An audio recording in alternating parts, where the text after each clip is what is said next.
بچوں کو کس طریقے سے ہینڈل کرنا، پیار سے، محبت. ایک زمانہ تھا مار ٹھوک چلتی تھی.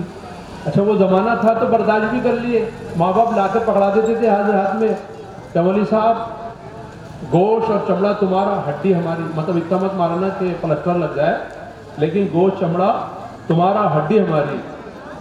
ابھی زمانہ بہت بدل گیا، کیونکہ بچے بیچارے پیدا ہوتے سے میڈیکل ساتھ میں لے کر آ رہے ہیں، اتنا بڑا باکس ساتھ میں. اب تو دہیج میں دے دے رہے میڈیکل باکس. وہ دواخانے سے کسی کو مشین سے لا رہے، کس کو کہاں سے لا رہے اٹھا کر.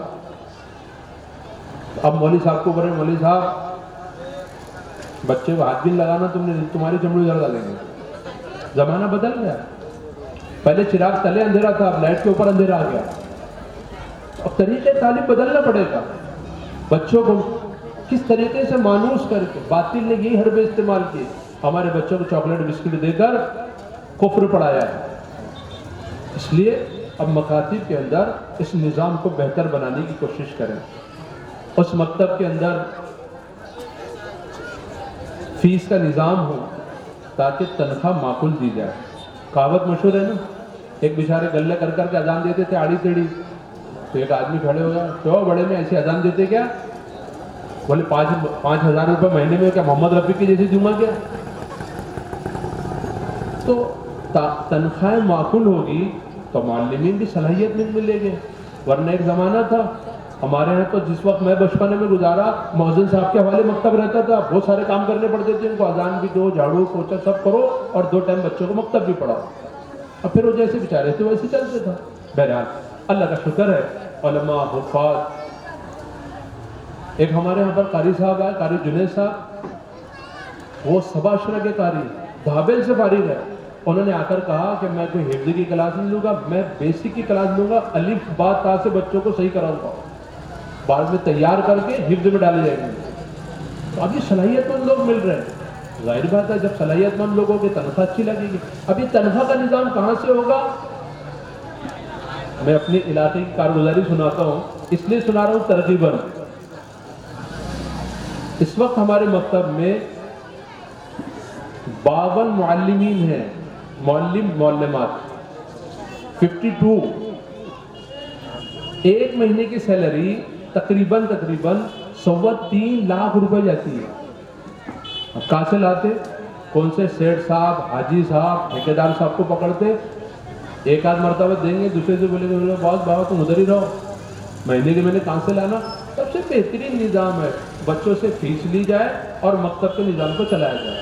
اب ایک معلم کی ضرورت پڑے، 10 معلم کی ضرورت پڑے، تنخواہ بڑھانے کی ضرورت پڑے، کسی پہ بوجھ نہیں آئے گا. جس کا بچہ پڑھے گا وہ فیس دے گا. بعض لوگوں کے دماغ میں اب تک نہیں آ رہا، بولے پیسوں کی تعلیم ہے کیا؟ ارے بھائی جس چیز پر قرآن تو پہلے ہی کر رہا ہے کہ اگر دین چاہتے ہو تو جان اور مال کا سودا ہے. جان بھی قربان کرنی پڑے گی، مال بھی قربان کرنا پڑے گا، تب اللہ کا دین ملے گا. تو فیس کا نظام مضبوط ہونا چاہیے. بعض مرتبہ دیکھنے کو یہ ملا کہ جہاں فیس کا نظام نہیں. میں ایک علاقے میں گیا تھا، نام نہیں بولنا چاہتا ہوں، وہاں 2 مسجد تھے، 2 مکتب تھے ایک ہی مسجد کے اندر، ایک ہی مسجد، ایک ہی ہال میں. ایک سرکاری مکتب بغیر فیس کا، ایک پرائیویٹ مکتب فیس والا. دونوں میں ایسا لگتا تھا کہ ادھر رات کا اندھیرا ہے، ادھر دن کا اجالا ہے. میں بولا عجیب لوگ ہیں یہاں کے، اتنا دیکھنے کے بعد بھی ان کو سمجھ میں نہیں آ رہا. ایک تو تعلیم کا نظام مضبوط ہوگا، اس کے لیے فیس کا نظام بہتر ہوگا. دوسرا یہ ہے کہ نصاب اچھا ہونا چاہیے. اچھے سے مراد یہ ہے کہ بچے کو بچپن سے، چھوٹی عمر سے کیا کیا دینا چاہیے. ایک صاحب نے نصاب لے کر آئے، بولے یہ میں نے خود بنایا، اور ایک ہی کتاب ہے، 4 سال کا نصاب بنا دیا. 4 سال میں بچہ ہمارے پاس پڑھ کے نکل جاتا. تو میں نے پہلے کا پاؤں حصہ نکالا تو اس میں لکھا ہوا تھا میت کو نلانے کا بیان، میت کو کفنانے کا بیان. میں نے کہا چھوٹا سا بچہ آپ کا آئے گا 5 سال کا، 4 سال کا، اس کو کیا سکھائیں گے آپ؟ یہ شروع کا ہی سکھائیں گے نا. تو اس میں میت کو کفن دفن سکھاتے تھے کیا پہلے؟ ارے ڈاکٹر بھی دوا دینے سے پہلے عمر، ویٹ سب پوچھتا ہے. اب اس کو ڈراپ دینا کہ ایم ایل دینا، کہ انجیکشن دینا یا کیپسول دینا، عمر کے حساب سے ساری چیزیں طے ہیں. اس لیے نصاب ہے. تو دوستوں بزرگوں، اللہ کے فضل سے اپنے پورے علاقے میں دینیات نصاب، میں کوئی اس کا ایجنٹ نہیں ہوں، لیکن برسوں سے، کئی سالوں سے محنت کر رہا ہوں. بہترین نصاب اللہ نے دیا. اور یہ دینیات نصاب صرف بالاپور میں یا اکولا میں نہیں چل رہا، بلکہ پورے ہندوستان میں لاکھوں کی تعداد میں بچے اس کو پڑھ رہے ہیں، کئی مکتبوں میں چل رہا ہے۔ ہندوستان کے علاوہ کئی ملکوں میں 35 ممالک میں یہ دینیات نصاب چل رہا ہے۔ جو یہ نائک واڑی کے احمدیہ مکتب کے بچے پڑھ رہے ہیں وہ نصاب پڑھ رہے ہیں جو ورلڈ میں پڑھایا جا رہا ہے۔ خوش قسمت ہے یہ بچے اور ان کے والدین جو بہترین نظام ماشاءاللہ انہوں نے یہاں قائم کیا ہے۔ اب اس کے اندر سسٹم ہے پورا مہینے کے اعتبار سے۔ ظاہر بات ہے جب تک بچہ پابند نہیں ہوگا تو اس نصاب سے خاطر خواہ فائدہ نہیں اٹھائے گا۔ دیکھو ایک بات تو طے ہے، جو بچہ پابند ہوتا ہے وہی بچہ ترقی کرتا ہے۔ خواتین بھی جڑی ہے ماشاءاللہ۔ کئی سالوں سے ہم پریشان تھے کہ بچے پابند نہیں ہوتے، مدرسے کی بہت غیر حاضر ہوتی، جس دن اسکول کی چھٹی اس دن مکتب کی چھٹی ہو جاتی تھی، کیا کرنا کچھ سمجھ میں نہیں آ رہا تھا۔ تو چلو ایک تعویذ مل گیا ہمارے، ایک کوپن سسٹم نکالے۔ تو بچوں سے کہا کہ بیٹا جو پورے مہینے میں پابند رہے گا اس کو ہم جو ہے یہ ایک کوپن دیں گے نا، لیکن کوئی اس کے اندر غیر حاضر کسی قسم کی برداشت نہیں کی جائے گی، کوئی عذر نہیں سنا جائے گا۔ ہاں بیمار کے لیے اتنی سبسڈی، اگر ہاسپٹل میں ایڈمٹ ہے تو وہ وہاں سے نکل کر آئے، مدرسے میں سبق سنائے، جا کے واپس ایڈمٹ ہو جائے تو ہم اس کو حاضری لگا دیں گے۔ صبح کا بچہ شام کو نہیں چلے گا، شام کا صبح کو نہیں چلے گا، جو ٹائم کلاس سبق سب حاضر رہنا چاہیے تو حاضری پکڑی جائے گی۔ ایک بچے نے پوچھا کہ اگر یہ کوپن جمع ہو گئے تو ہم کو کیا ملے گا؟ کوپن میں کھلتے رہتا نا، کوپن نام کی بچوں کی سوچ کے حساب سے۔ تو میں نے کچھ سوچا تو نہیں تھے، اٹھا کے بس کوپن بچوں کے سامنے رکھ دیے تھے۔ انہی سے سوال کیا کہ بیٹا آپ کو کیا چاہیے؟ تو بچے نے سوچ کے بولا میرے کو سائیکل ہونا بولے۔ اچھا بھیا تم نے سائیکل مانگا، کوئی اور بڑی چیز نہیں مانگ لیا؟ پھر سوچا دل میں بات آئی کہ کیا ایک آدھ دو بچے بھی بہت مشکل سے، غیر حاضر کا ریشو اتنا زیادہ تھا کہ ہم پریشان تھے اس سے۔ تو میں بولا ایک آدھ دو اگر آ بھی گئے تو پھر ہمت مار دیں گے، سائیکل دے دیں گے۔ جو کمپٹیشن بچوں میں لگا، جو تقابل آیا، تو جو محنت بچوں نے شروع کی تو ایک ایک بچے کی قربانیوں کی ایک ایک کتاب لکھ دی جائے، اتنی پابندی بتائے۔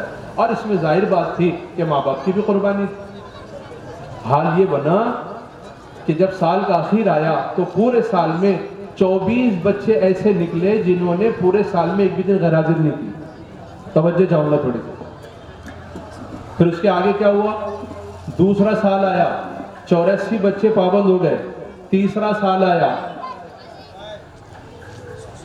360 بچے تو ایسے نکلے جنہوں نے پورے سال میں ایک بھی دن غیر حاضر نہیں کی۔ پچھلے سال ہم نے جلسہ کیے، یوں سمجھو 9.5 لاکھ روپے کے انعامات صرف ہم نے ان پابند بچوں کو ہی دیا ہے، تقریباً 9.5 لاکھ۔ اور ابھی بھی اس سال ابھی پروگرام نہیں ہوا، ڈھیروں بچوں نے سال بھر کی پابندی۔ ابھی یہ فہم اللہ خان بتا رہے تھے ان کا چھوٹا سا بچہ ہے، پورے سال میں اس کے ایک بھی دن غیر حاضر نہیں ہے۔ چھوٹے چھوٹے بچے اتنے پابند ہیں۔ ایسے بچے ہمارے پاس ہو گئے جن کی 4-4 5-5 سال میں ایک دن غیر حاضر نہیں ہے۔ جیسے جیسے بچے پابند ہو رہے ہیں ویسے ویسے اسکولوں کے بھی بہترین نتائج ان کے آ رہے ہیں، مدرسے کے اندر بھی ٹاپ لیول کر رہے ہیں۔ اللہ کا فضل ہے 3-3 سال میں 2-2 سال میں پابند بچے حافظ قرآن بن جاتے ہیں۔ اس سال کا ہمارے مکتب کا ٹارگیٹ 30 بچوں کے حافظ قرآن بننے کا ہے، جس میں 9 لڑکیاں ہیں، 21 یا 22 لڑکے حافظ قرآن بننے گے۔ اور یہ سب کون ہے؟ وہی ہے جو پابند ہے۔ اب اس میں ظاہر بات ہے ماں باپ کو قربانی دینی پڑے گی، کئی مرتبہ شادیاں چھوڑنی پڑے گی، رسم و رواج۔ ایک مرتبہ جب یہ سال میں شروع ہوا تھا تو بالاپور میں شادی تھی، میں آ گیا۔ اب وہ ہمارے نانا دادا کو معلوم پڑا کہ بولے وہ آئے ہوئے ہے، بلا بولے اس کو چورے، بولے بابا ادھر بولے تو میں نے کیا ہوا دادا نانا سب بتاؤ؟ بولے تیری وجہ سے وہ کیا چالو کرا تم نے کوپن، بولے ہمارے ناتی نوازوں نے آنا چھوڑ دیا بولے بالاپور میں۔ ایسی ہونا تمہارے سارا پڑھنے پڑھانے کا معاملہ چوپٹ کر کے رکھے تم لوگوں نے۔ تو اللہ کے فضل سے یہ کوپن سسٹم کی وجہ سے بچوں کے اندر جو ہے ایک اس کو حاصل کرنے کی جستجو لگی۔